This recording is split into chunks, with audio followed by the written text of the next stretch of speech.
aquí reunidos en este local totalmente lleno. Más también quiero saludar a aquellos que están acompañándonos a través de las redes sociales, a través de Facebook, diferentes páginas, y aquellos que están sintonizando este programa desde Radio Nuevo Tiempo. Hemos estado orando por cada uno de ustedes y hemos estado pidiendo para que Dios pueda propiciar este momento, para que Dios pueda hablar a tu corazón. Y finalmente llegó la hora. Y estoy feliz de poder estar aquí en Ecuador haciendo este segundo recorrido. Hace algunos años atrás yo ya hice un recorrido por el oriente ecuatoriano. Mas es un placer estar hoy visitando algunas otras ciudades por las cuales no pasé. Así que feliz de poder estar aquí en Esmeraldas. Hoy apenas está comenzando un recorrido donde avanzaremos por diferentes ciudades y este es apenas el comienzo. Y en este comienzo yo quiero ofrecer un estudio bíblico extraordinario. Yo no sé si algunos de ustedes ya conocen este curso bíblico y algunos probablemente van a por primera vez ver un curso a todo color llamado En Busca de la Verdad. Es un curso que estamos ofreciendo gratuitamente para ti que estás sintonizando el programa por Radio Nuevo Tiempo y para ti que estás viendo este programa allí por Facebook o por cualquier otra red social. Puedes solicitar, si estás en Ecuador, te va a llegar totalmente gratis este curso bíblico. Si tú envías un mensaje a este número de WhatsApp, 098-814572. Aquí está apareciendo también en la pantalla. Para que tú puedas solicitarlo es totalmente gratis y vamos a permitir que Jesús pueda colocar en nuestro corazón aquella verdad que tanto necesitamos. En busca de la verdad, y la verdad es Cristo y la verdad es su palabra. Durante estos días estuve pensando en una serie totalmente distinta a los que vengo presentando en algunos países en los cuales Dios me da el privilegio de poder visitar. Estuve 2 veces casi seguidas en Perú, en el norte y en el sur, y presenté 2 series especiales. La última serie basada en el libro de Juan, de cómo Juan visualiza a Jesús y es el único evangelio donde coloca a Jesús con aquellas palabras: yo soy el pan de vida, yo soy el agua de vida, yo soy el pastor, yo soy la puerta, y cada imagen satisfaciendo una necesidad humana. Mas hoy quiero comenzar aquí una serie basado en un solo capítulo de la Biblia. Así que hoy estoy comenzando aquí en Esmeraldas, pero si ustedes quieren seguir la serie, durante todos los días pueden sintonizar por Radio Nuevo Tiempo y también pueden acompañar por las redes sociales, que cada día de esta caravana vamos a estudiar solamente el capítulo 13 del libro de Mateo. ¿Y saben qué cosa descubrí? Que Mateo 13 trae lecciones sumamente importantísimas para nosotros. Mateo capítulo 13 es conocido como el segundo grande sermón de Jesús.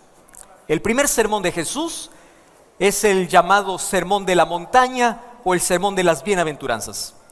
Y en el Sermón de las Bienaventuranzas, Jesús explica cuál debe ser el carácter de aquellos que aceptan el reino de Dios. O sea, si tú aceptas el reino de Dios, tú tienes que tener un carácter semejante al de Cristo. Y ese carácter comienza con ser humilde. Por eso, bienaventurados los pobres de espíritu, bienaventurados los que lloran reconociendo su necesidad, bienaventurados los mansos, bienaventurados los de limpio corazón, bienaventurados los que practican misericordia, los que tienen hambre y sed de justicia. El primer sermón de Jesús es conocido como las bienaventuranzas, aquel que lo dio en una montaña. Mas el segundo sermón de Jesús está en el libro de Mateo capítulo 13.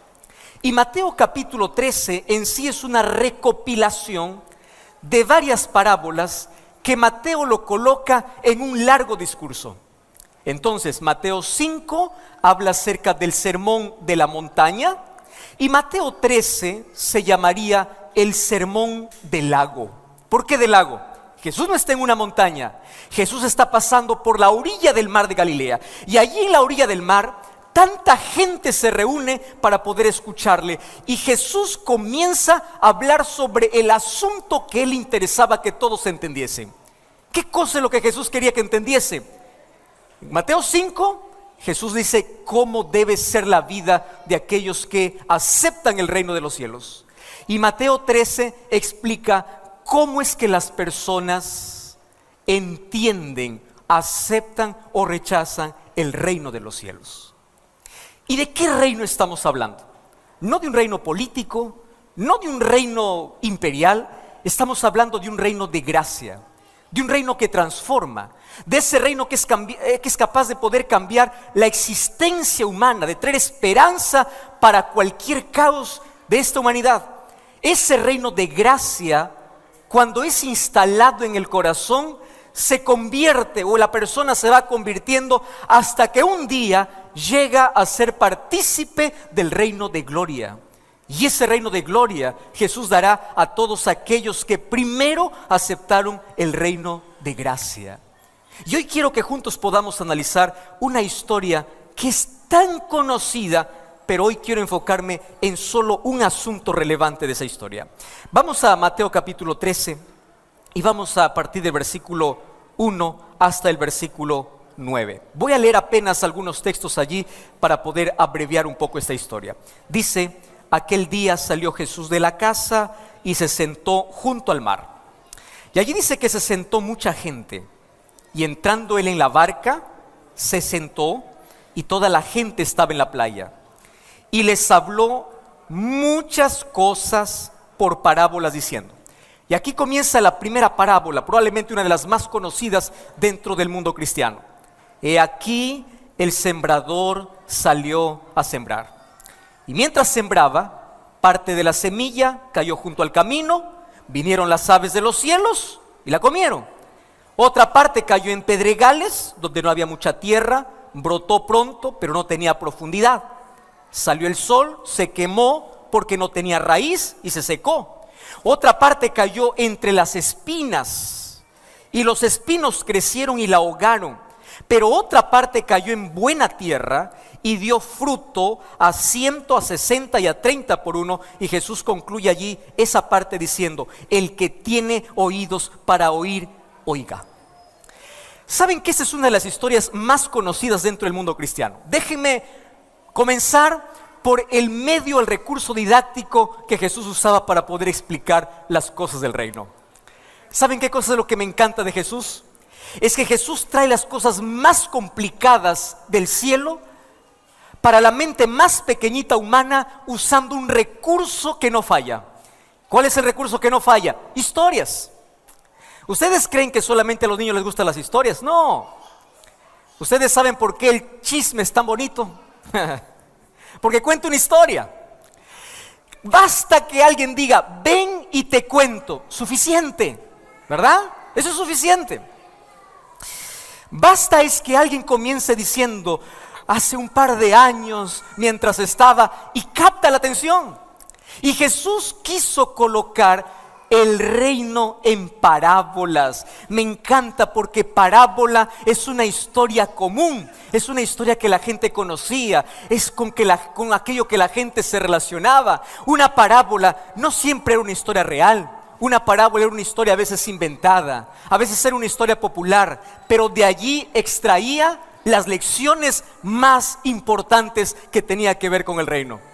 Y aquí mucho cuidado, porque cada vez que Jesús cuenta una parábola, no es que nosotros necesitamos hacer de la parábola una doctrina. Hay muchos que ven una parábola y piensan que es una doctrina. No, la parábola apenas tiene una lección específica. Y hay que buscar cuál es esa lección que Jesús quiere enseñar por medio de la parábola. Un día yo estaba explicando una historia. Ustedes han escuchado aquella famosa historia de aquella ranita sorda, ¿no? A unos niñitos allí, y les quería decir: ustedes no escuchen cuando las personas adultas le digan que no pueden, porque ustedes sí pueden, Dios está con ustedes. Yo quería enseñar eso para un grupo de niños, y me acordé la historia de aquellas ranitas que un día cayeron al pozo y allí intentaron saltar para poder salir, y las otras ranas de afuera decían: tú no puedes, y cada una comenzó a desistir, y otra continuaba saltando hasta que salió. Entonces las de afuera le dijeron: ¿por qué tú no nos hiciste caso? Y la otra no les entendía, y nuevamente le hablan: ¿por qué tú no nos hiciste caso? Y le dice: ¿ustedes qué hablan? Yo soy sorda.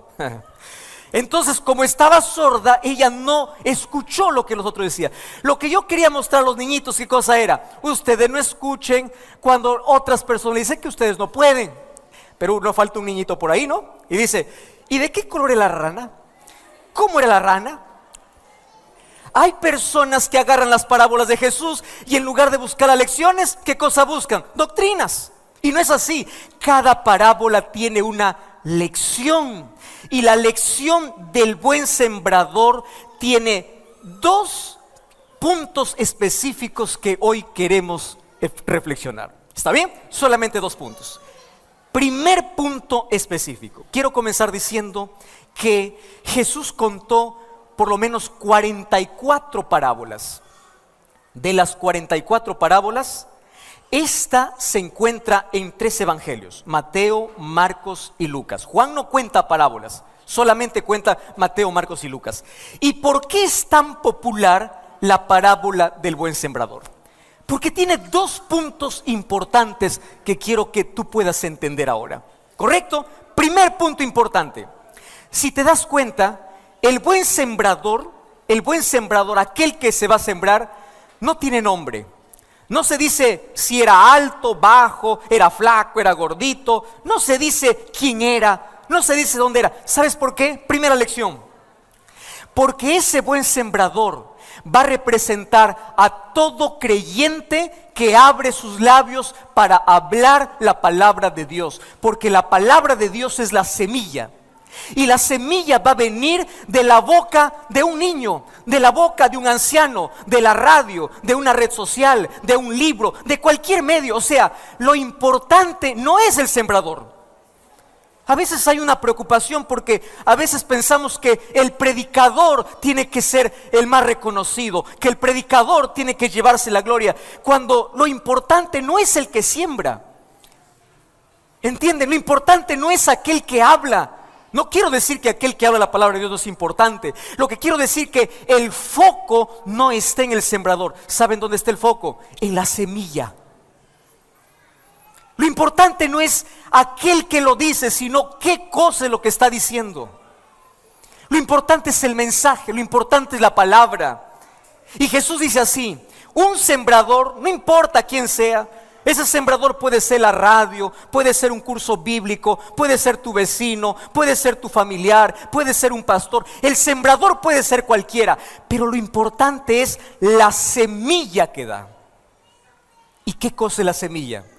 La semilla es la palabra de Dios. Tú sabes que esta misma historia se cuenta de nuevo en el libro de Lucas capítulo 8. Abre tu Biblia ahí en Lucas capítulo 8. Y a partir del versículo 4 cuenta la parábola del sembrador, solo que ahora de una manera más específica. Y mira cómo comienza el versículo 4. Juntándose una gran multitud, los que venían de cada ciudad, les dijo por parábola: el sembrador salió a sembrar, ¿qué cosa dice? Su semilla. Esta historia parece media ilógica, ¿no? ¿Qué cosa va a sembrar el sembrador? Obviamente que semilla. Pero lo que quiere decir es que el foco o el énfasis es la semilla. Y mientras él sembraba, una parte cayó en el camino, vinieron las aves, la comieron. Otra parte cayó en la piedra, es nacida, se secó porque no tenía humedad. Está la parábola más resumida. Otra parte cayó entre espinos, nacieron, la ahogaron, y otra parte cayó en buena tierra. ¿Dónde está la explicación? Versículo 11. Si están conmigo, lean conmigo. ¿Qué cosa dice el versículo 11? Dice así: esta es pues la parábola. ¿Qué cosa dice? La semilla es la palabra de Dios. Entonces, ¿cuál es el foco de la historia? No es el sembrador. ¿Cuál es el foco? La semilla. Repitan conmigo: semilla. Otra vez, semilla. Yo nací lejos de la ciudad, nací en el campo. Para algunos puede ser conocido el término de chacra, de floresta. Y yo sé el poder de una semilla, porque una de las cosas que disfrutábamos hacer en casa era sembrar. Y sembrábamos un mango, una naranja, y mi padre se dedicó a la agricultura, y él me enseñó cómo es el proceso y el cuidado de la siembra de arroz.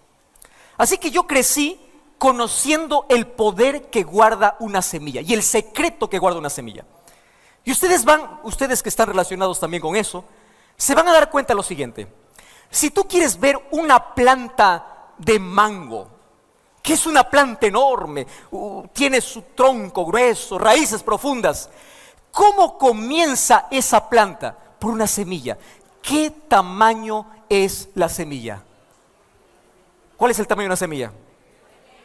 Pequeñísima. Y eso que estoy hablando de una planta de mango, que es una pepa, ¿verdad? ¿Ustedes ya se pusieron a pensar el milagro que ocurre detrás de cada planta? Ustedes agarran una semilla, colocan en la tierra, y allí ¿qué cosa hacen? La cubren y la cuidan. ¿En qué momento nace? Nadie lo ve. De pronto ustedes se van, lo ven, la planta está creciendo, y creciendo, y creciendo. ¿Cómo comenzó? Con una semilla. Mira qué interesante. La palabra de Dios es una semilla. ¿Y sabes por qué la palabra de Dios es una semilla? Porque la semilla tiene vida. ¿Correcto? ¿Qué cosa tiene la semilla? Vida. Otra vez, ¿qué cosa tiene la semilla? Vida. Entonces, Dios quiere que la semilla toque el corazón. Porque cuando la semilla toque el corazón, ¿qué cosa trae al corazón? Vida. La persona que va a estudiar la palabra mejora su carácter, mejora su familia, mejora su salud, mejora sus relaciones, mejora su vida. ¿Y tú crees que Satanás va a quedar de brazos cruzados cuando sabe que tú estás recibiendo la palabra? No. El enemigo sabe que si la semilla logra entrar en tu vida, te perdió. El diablo sabe que si la semilla entra a tu vida, tú vas a tener vida. Y él lo que quiere es que tú transites en el camino de la muerte. ¿Sabes qué cosa hace el diablo? En primer lugar, manda aves. Como me encanta aquella expresión, ¿no? Porque la primera parte de la semilla, ¿dónde cayó? Dice, junto al camino. ¿Qué cosa vinieron? Aves. ¿Cuáles son las aves que roban la semilla? Distracciones. ¿Ya te ha pasado que cada vez que tú quieres abrir la palabra, siempre hay alguien que interrumpe? Viene el familiar que no te llama hace 20 años, ese día que vas a estudiar la palabra, ese día te escribe. Ese día que tienes una cita con la palabra de Dios, ese día te enfermas. Ese día tienes problemas. ¿Tú sabes por qué? Porque el diablo sabe que si la semilla logra entrar en tu vida, ¿qué cosa va a traer? Vida. Entonces él va a hacer de todo para poder arrancar, para poder quitar. Él va a hacer de todo, va a mandar aves de distracción, aves de problemas. Y Satanás manda a sus demonios y dice: Rodrigo está comenzando a estudiar la Biblia, está escuchando la radio, está comenzando a estudiar un curso bíblico. Vayan, distráiganlo, por favor entreténganlo, hagan lo que sea, pero no permitan que la semilla entre. Porque si la semilla entra, lo perdimos. Y ese es el secreto de la palabra de Dios. Y lo primero que me presenta Jesús es que cada persona que comienza a estudiar la palabra entra en un conflicto. ¿Y cuál es el conflicto? ¿Tú quieres conocer de Jesús? Y Dios dice, la palabra tiene que ser esparcida a todos. No importa quién sea. El evangelio tiene que llegar. No significa que todos lo van a aceptar, pero tiene que tocar todo terreno. Terreno duro, terreno suave, terreno espinoso. Tiene que tocar al mayor criminal o a la gente más honesta, al político más corrupto, aquel que esté en la cárcel. La palabra tiene que llegar a todos, que lo acepten o no, es otra cosa, pero la palabra tiene que llegar. Y a mí me encanta porque hay tantas personas que comienzan a estudiar la palabra de Dios a través de un video, a través de una reflexión, a través de una música, a través de la radio, a través de cualquier medio, y la gente entra en contacto, porque el buen sembrador, Dios quiere que su palabra llegue a tu vida. Pero por otro lado, Satanás va a hacer todo para poder arrancar aquella semilla. ¿Y cómo lo hace? En primer lugar, endureciendo el camino. ¿Tú sabes por qué el camino se endurece? El camino se endurece porque todos caminan por él. ¿Tú sabes cuándo el corazón humano se endurece? El corazón humano se endurece cuando ha sido maltratado, pisoteado, ignorado. ¿Y cuántas veces pidió respuestas a Dios y no encontró? Y cuando viene la palabra dice: yo no quiero creer en la palabra, yo no quiero creer en Dios, porque tengo una vida llena de sufrimiento. Mi padre me abandonó, fui violado, fui violada, he sufrido maltrato, he sufrido abuso. ¿Dónde estaba Dios? Y cuando llega la palabra, comienza a dudar, comienza a decir: yo no quiero saber nada. ¿Tú sabes por qué las personas, la mayoría, se convierten en ateas? No porque son científicos. La mayoría se convierten en ateas porque tiene tanto dolor en su vida que nunca tuvieron respuestas satisfactorias. Y la gente comienza a cuestionarse y a dudar y dudar. Y cuando llega la palabra de Dios a su vida, ¿sabes qué hace la gente? Su corazón está endurecido. Y viene Satanás y lo arranca. Y vienen las aves de rapiña. Y viene el entretenimiento. Y vienen los problemas y lo quita. Pero hay otro grupo de personas. Ese otro grupo de personas recibe la palabra, pero tiene una creencia superficial. No tiene raíces profundas. ¿Y qué significa no tener raíces profundas? Mira lo que dice, volvamos al libro de Lucas, Lucas capítulo 8, el texto que nosotros leímos. Y allí vamos a encontrar una declaración interesante. Mira el versículo 14. La que cayó en espinos son aquellos que oyen, pero yéndose son ahogados por tres cosas. ¿Qué tres cosas ahogan la palabra de Dios? ¿Qué dice la Biblia? Número 1, afanes. Número 2, riquezas. Y número 3, placeres. Muy bien, ahora présteme atención acá. Satanás cada vez ha creado más entretenimiento en el mundo para evitar que la gente tenga vida. Cada vez Satanás está creando mayores cosas de distracción. Y cuando yo pregunto a las personas y le digo: ¿tú crees en Dios? Creo en Dios. Todos, la mayoría cree. ¿Sabes cuál es el problema de las personas? Creen que existe Dios, pero creen que Dios no es el más importante. No lo es. ¿Y cómo sé que la gente no cree que Dios es importante? Porque por encima de Dios, ¿qué cosa está? Placer, afán y riqueza. Esas son las tres cosas que consiguen amarrar al ser humano. El ser humano está tan afanado, el ser humano está en busca de riquezas, el ser humano está en busca de distracciones, de placeres, que aunque cree en Dios, no coloca a Dios por encima de sus intereses. Y es allí donde la palabra se pierde. La palabra no echa raíz. Hay piedras de duda, de incredulidad. Hay espinas de vicios, de odio, de rencor. Como Dios no puede colocar su palabra, no puede colocar amor, Satanás tiene dos maneras de poder eliminar la palabra. Número 1, endureciendo el corazón para que las distracciones lo lleven. Número 2, cuando entra la palabra, que la persona no persevere en la palabra. Por eso es que hay tanta gente que comienza estudiando la palabra, pero no persevera en la palabra. ¿Sabes cómo nace la palabra? La palabra nace por la fe. ¿Sabes cómo crece la palabra? La palabra crece por la perseverancia. Ahora yo quiero que entiendas una cosa interesante. Dios, aún sabiendo que el ser humano puede rechazar su palabra, Él no deja de insistir. Porque la semilla es buena, la tierra es mala.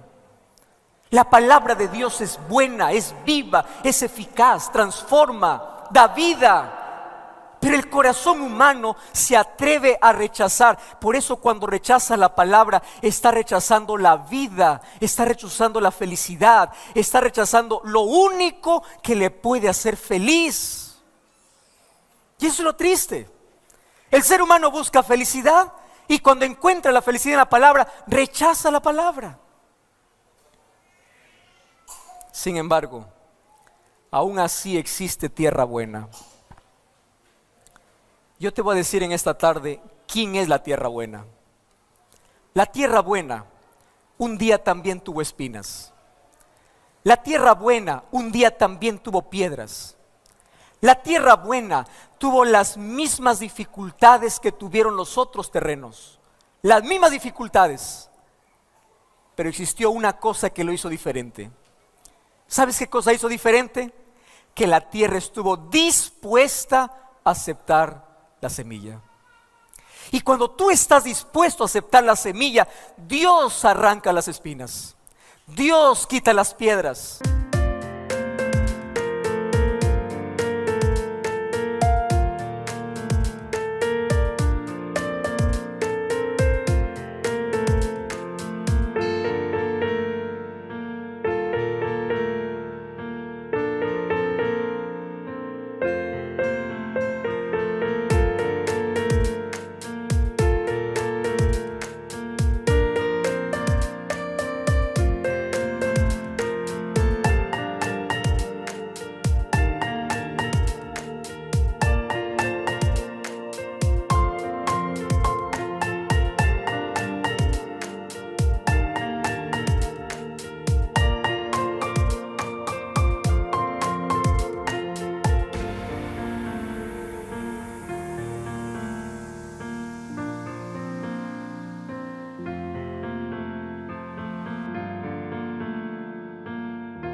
Dios ensuavece aquel corazón endurecido.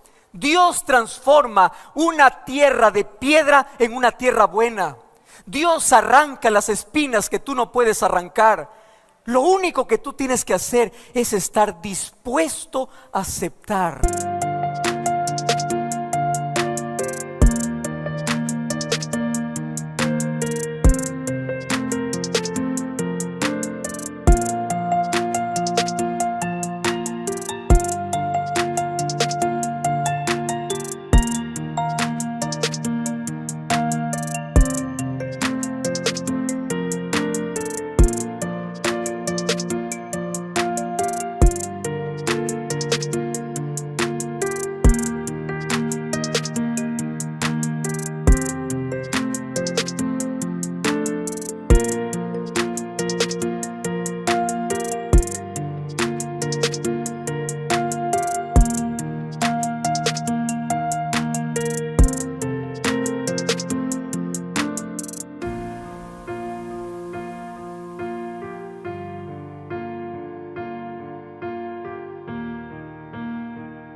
De que Dios tiene una semilla y su semilla es vida. Y en esta tarde yo quiero decirte lo siguiente. En la parábola del sembrador, Jesús me enseña